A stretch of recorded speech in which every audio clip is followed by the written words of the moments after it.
নমস্কার। আজকে আমরা আলোচনা করব ব্যবসায় লাভের উপায়। তো ব্যবসা এমনি কথাই আছে, বাণিজ্য বশত লক্ষ্মী। ব্যবসা যদি ভালো চলে তাহলে ঘরে মা লক্ষ্মীর অভাব হয় না। তো ব্যবসা সবাই তো করে, কিন্তু সবসময় সবাই কিন্তু সফলতা লাভ করে না। তো ব্যবসা কার চলবে কার চলবে না সেটা জানার জন্য একমাত্র সাহায্য করতে পারে কিন্তু জ্যোতিষশাস্ত্র।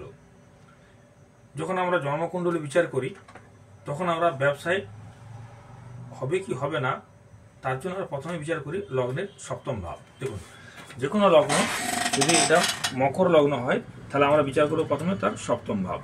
যে কোনো লগ্নের সপ্তম ভাব বিচার করব, সঙ্গে দেব সপ্তম পতির বলবত্তা, অর্থাৎ সপ্তম ঘরে সপ্তম পতি যে সেই গ্রহটা বলবান আছে না দুর্বল আছে সেটা দেখব। এক কথায় সপ্তম ভাব ও ভাবপতির বলবত্তা যা দেখব। এর সাথে দেখব দ্বিতীয় ভাব। দ্বিতীয় ভাব হচ্ছে অর্থ, আর একাদশ ভাব হচ্ছে সাফল্য। তাহলে আমরা কি পেলাম? দ্বিতীয়, সপ্তম এবং একাদশ ভাব। দ্বিতীয় ভাব হচ্ছে অর্থ, সপ্তম ভাব হচ্ছে বিজনেস, একাদশ ভাব হচ্ছে সাফল্য। এই দ্বিতীয়, সপ্তম, একাদশের যদি কানেকশন থাকে এবং সপ্তম পতির যদি বলবত্তা থাকে তাহলে বলা যায় তার ব্যবসা ভালো হবে। সঙ্গে দেখতে হবে কি? সঙ্গে দেখতে হবে তিনটে কারক গ্রহ, বুধ, চন্দ্র এবং শুক্র। এই তিনটে গ্রহকে দেখতে হবে। বুধ চন্দ্র হলো বৈশ্য গ্রহ, আর শুক্র হলো আমরা যে কালপুরুষ কল্পনা করি, কালপুরুষের রাশিচক্রের এই কালপুরুষের রাশিচক্রের মেষকে 1 ধরা হয়, লগ্ন ধরা হয়। তাহলে দ্বিতীয় ভাব হচ্ছে বৃষ রাশি, অধিপতি হচ্ছে শুক্র, আর এখানে তুলা হচ্ছে সপ্তম ভাব, এর অধিপতি হচ্ছে শুক্র।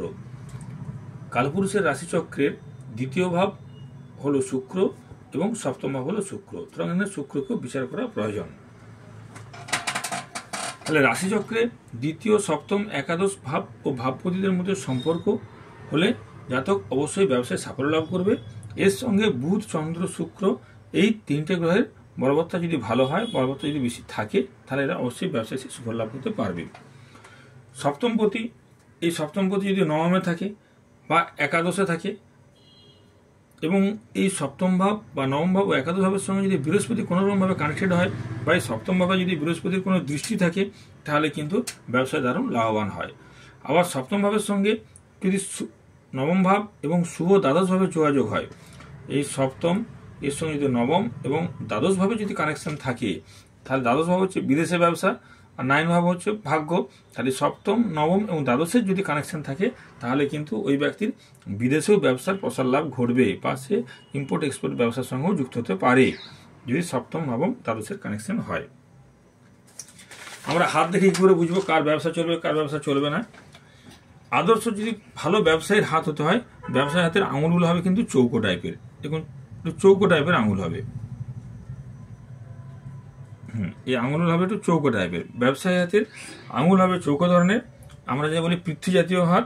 আর হাতটা হবে একটু ভারী এবং হাতে রেখা থাকবে কিন্তু খুবই কম, আর আঙুল হলে মাথা হবে চৌকা ধাঁচের। ব্যবসার প্রধান কারকগ্রহ হলো কিন্তু বুধ।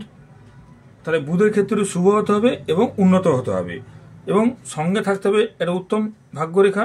এটাকে আমরা ভাগ্যরেখা বলছি। তো উত্তম ভাগ্যরেখা থাকতে হবে ভালো দেখে। সঙ্গে থাকবে একটা রবি রেখা খুব ভালো। এই রবি রেখা থেকে যদি কোনো রেখা বুধের দিকে যায় বা ভাগ্যরেখার থেকে যদি কোনো রেখা বুধের দিকে যায় সেটা কিন্তু খুবই ভালো, ব্যবসায় খুবই উন্নতি দেখা দেবে। এবং এর সঙ্গে থাকতে হবে একটা শিরোরেখা। শিরোরেখা যত শক্ত হবে বা যত সোজা হবে, সোজা যদি মঙ্গলের ক্ষেত্রে আসে তাহলে জাতক জাতিকে অতিমাত্রায় প্র্যাকটিক্যাল হবে বা ব্যবসায় সে সফলতা লাভ করবে। বা এই শিরোরেখা যদি স্ট্রং মঙ্গলের দিকে থাকে তাহলে ব্যবসায়ী যথেষ্ট পরিশ্রমও করতে পারবে। সুন্দর আয়ুরেখা একটা থাকবে, যেখানে সুন্দর আয়ুরেখা থাকবে, সঙ্গে একটা মার্শাল রেখা থাকবে, তাহলে এই ব্যবসায় খুবই উন্নতি হবে এবং বলা যায় যে এই ব্যবসা করে যথেষ্ট খ্যাতি যশ লাভ করবে। এবার আমরা যদি সংখ্যাতত্ত্ব বিচার করি, সংখ্যাতত্ত্ব বিচার করলে কি হবে? আমরা ইংরেজি যে ডেট অফ বার্থ, যে কোনো ডেট অফ বার্থ ধরুন, যেমন 17 অক্টোবর 1976, তাহলে 7 একে 8, একে 9, 9 একে 10, 10 9 19, 19 সাথে হচ্ছে 26, 26 6 32, 32 মানে হচ্ছে 5। তাহলে আমরা একে ডেস্টিনি নাম্বার বলছি, এই 32কে যোগ করলাম, 3 দিয়ে যোগ করলাম 5, তাহলে 5 নাম্বার হচ্ছে 5 হচ্ছে ডেস্টিনি নাম্বার। যেসব জাতজাতিকার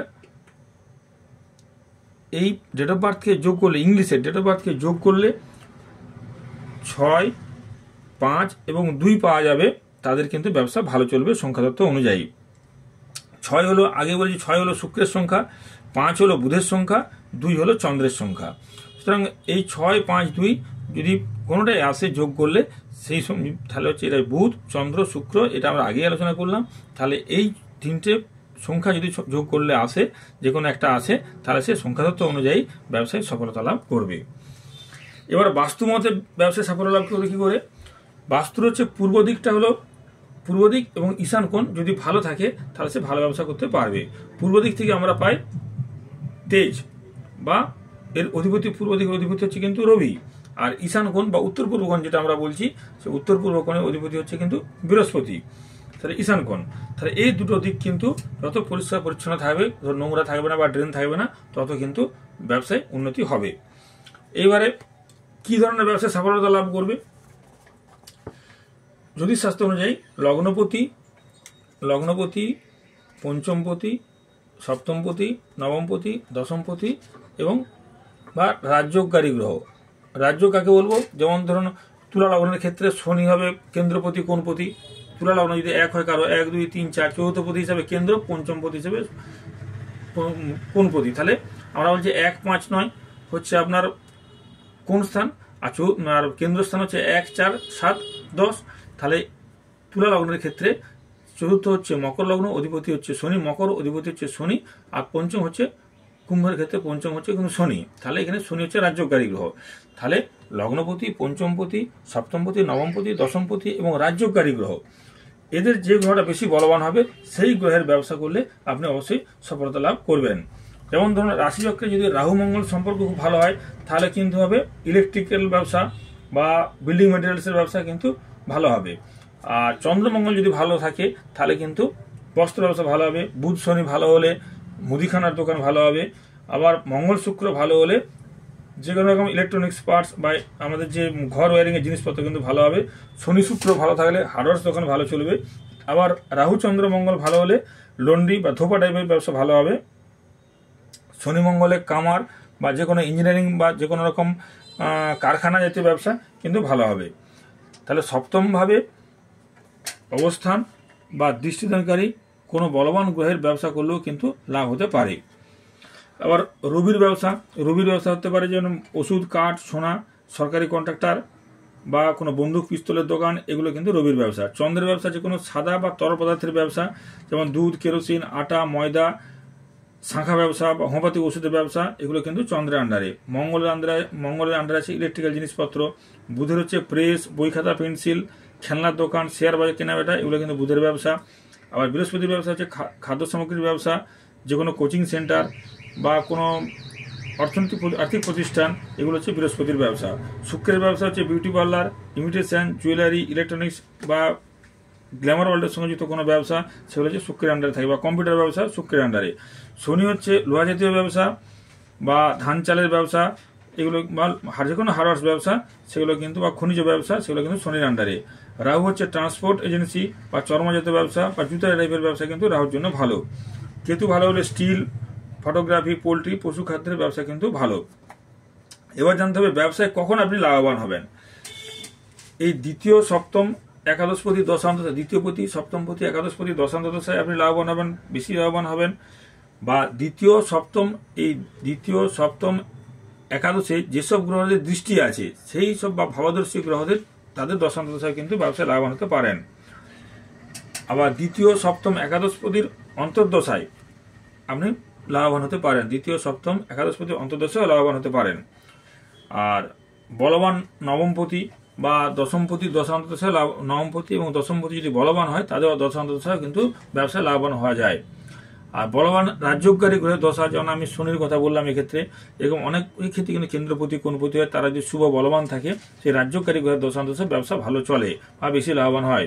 গোচরে বৃহস্পতি যখন এই লগ্ন বা রাশির সপ্তমে আসবে, বৃহস্পতি যখন এই সপ্তম ভাবে আসবে বা লগ্নভাবে আসবে, তখনও কিন্তু ব্যবসা ভালো চলবে। এবার ব্যবসায় যদি আপনার ব্যবসা খুবই খারাপ যায়, তার উন্নতির কি উপায় আছে? প্রথম কথা হচ্ছে অ্যাস্ট্রোলজি মতে পান্না ধারণ করুন, পান্না ধারণ করলে অবশ্যই সুফল পাবেন। দ্বিতীয়ত হচ্ছে রোজ সকাল সন্ধ্যা দোকান খোলার সময় আপনি জোয়ারের জল দিয়ে খুলতে পারেন, বা দোকানের উত্তর পূর্ব কোণে বা ঈশান কোণে লক্ষ্মী গণেশের মূর্তি রাখুন এবং নিয়মিত ধূপ দেখান, তাহলে ব্যবসা উন্নতি হতে পারে। ফেংসুই মতে দোকানের ক্যাশ বাক্সে আপনি যদি লাল ফিতায় দিয়ে বাঁধা 3টা সৌভাগ্য সূচক যে মুদ্রা হয় সেই মুদ্রা বেঁধে রাখতে পারেন, তাতে উপকার পাবেন।